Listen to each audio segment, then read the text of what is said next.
মানে শ্বাস করো না স্যার। ওই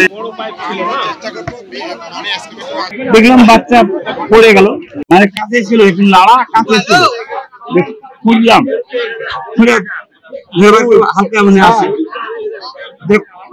খুলে দেখি নিচে চলে গেল। মানে শ্বাস করো না স্যার। ওই বরং আরেকটার দিকে আমরা সংবাদ পেয়েছি এখানে যে একটা শিশু একটা 6 ইঞ্চ একটা মানে পাইপের ভিতরে পড়ে গেছে। এই সংবাদ পাওয়ার পর আমাদের জনগণ থেকে রাজশাহী থেকে আমরা সবাই আসলাম। আসার পর ঘটনার পরিস্থিতি দেখলাম দেখি গর্তটার উপর দিয়ে আমরা আসার আগে পাবলিক মাটি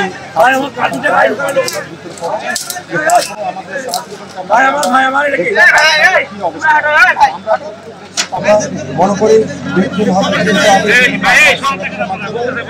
পালন করে আমরা উদ্ধার করার চেষ্টা করছি।